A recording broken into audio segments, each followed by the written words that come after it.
یہ کام تیرے رب کے لیے بہت آسان ہے، اس لیے بس وہ یہ فرما دیتا ہے کہ ہو جا تو وہ کام ہو جاتا ہے۔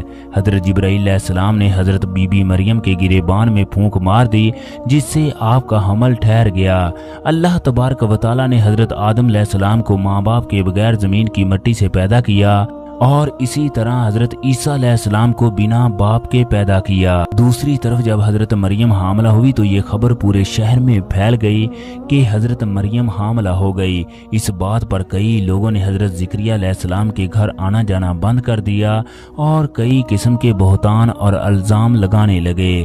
حضرت مریم کی پریشانی ہر گزرتے دن کے ساتھ بڑھنے لگی کہ شادی تو ہوئی نہیں، جب کہ ان کے ہاں بچے کی پیدائش ہو گئی تو لوگ کیا کیا باتیں کریں گے۔ آخر کار حضرت مریم علیہ السلام تھک ہار کر اپنی موجودہ رہائش گاہ جو عبادت گاہ میں ہی موجود تھی وہ چھوڑ گئی اور بیت المقدس سے نکل گئی، اور بہت بوجھل دل کے ساتھ نزارت شہر کا رخ کیا۔ یہاں پہنچ کر آپ نے لوگوں کی نظروں اور باتوں سے بچنے کے لیے ایک سادہ مکان میں رہائش اختیار کی جو شہر کے پاس ہی تھا، لیکن فقر اور پریشانی نے وہاں بھی آپ کا پیچھا نہیں چھوڑا۔ کیونکہ آپ کا تعلق نہایت ہی معزز خاندان سے تھا، وہ حضرت مریم اپنے خاندان کی عزت اور آبرو کے حوالے سے لوگوں کی زبانیں کیسے بند کر سکتی تھی۔ چند ماہ اسی حالت میں گزر گئے۔ حضرت مریم یہ تکلیف برداشت نہ کر سکی تو یہاں سے بھی یروشلم جانے کا فیصلہ فرمایا اور اسی حالت میں بیت الحرم پہنچ گئی اور دور ایک مقام میں رہنے لگی۔ اس مقام پر حضرت مریم تنہا رہتی، اس کے باوجود آپ کو رب العزت کی طرف سے کوئی سہارا حاصل نہیں تھا، لیکن پھر بھی آپ کا ایمان خلوص پر مبنی تھا۔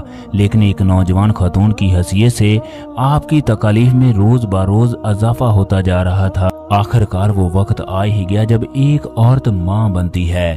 اس وقت کی شدید ترین تکلیف کے باوجود آپ کی مدد کرنے کے لیے آپ کے پاس کوئی بھی عورت موجود نہیں تھی۔ آپ شدید تکلیف کی حالت میں کھجور کے ایک درخت کے نیچے تشریف فرما ہو گئی اور اسی حالت میں حضرت عیسیٰ علیہ السلام کی پیدائش ہوئی۔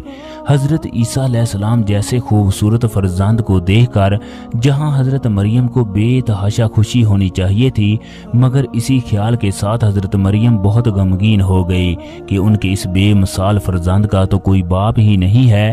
اس خیال کے ساتھ حضرت مریم کے منہ سے بے ساختہ نکلا، کاش ایسا ہونے سے پہلے میں مر جاتی، کسی کو میرے بارے میں کچھ سراغ نہ ملتا۔ اس خوف سے حضرت مریم کا برا حال تھا کہ وہ لوگوں کو کیا بتائیں گی، اس بچے کا باپ کون ہے۔ اتنے میں ہی حضرت مریم کو غیب سے آواز آئی، اے مریم غم نہ کرو، تمہارے رب نے تمہارے قریب ہی چشمہ رواں فرما دیا۔ تم جس درخت کے نیچے بیٹھی ہو اس کو ہلاؤ، وہ تمہیں پکی ہوئی کھجوریں کھانے کے لیے دے گا، تم وہ کھا لو اور پانی تمہارے نزدیک ہی ہے، تاکہ حضرت مریم علیہ السلام کو اٹھ کر دور نہ جانا پڑے۔ حضرت مریم علیہ السلام کو ذرا سی دیر میں سکون اور اطمینان حاصل ہو گیا۔ اب حضرت مریم علیہ السلام نے اپنے شہر واپس جانے کا فیصلہ کر لیا۔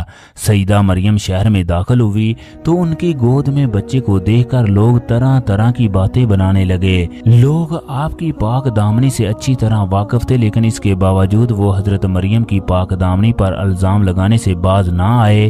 جب حضرت مریم کی حالت زار تنگ ہو گئی تو آپ نے بچے کی طرف اشارہ کرتے ہوئے فرمایا، اس بچے سے بات کر لو، یہ تمہیں تمہارے سارے سوالات کے جواب دے گا۔ اس پر لوگ حیران ہو گئے کہ اتنا سا ننھا بچہ کیسے ہمارے سوالات کے جواب دے گا، جو ابھی بول بھی نہیں سکتا۔ ابھی لوگ یہ باتیں کر رہے تھے کہ اتنے میں حضرت عیسیٰ علیہ السلام نے ارشاد فرمانا شروع کر دیا، بے شک میں اللہ تبارک و تعالیٰ کا بندہ ہوں، مجھے اس نے کتاب دی ہے اور مجھے اس نے نبی بنایا ہے اور مجھے بابرکت بنایا ہے اور مجھے نماز اور زکوٰۃ کی وصیت کی ہے اور اپنی ماں کے ساتھ نیکی کرنے کا حکم دیا ہے اور سرکش اور بدبخت نہیں بنایا، اور مجھ پر سلام ہے جس دن میں پیدا ہوا اور جس دن میں مروں گا اور جس دن دوبارہ اٹھایا جاؤں گا۔ اس کے بعد حضرت مریم حضرت عیسیٰ علیہ السلام کو لے کر مصر چلی گئی۔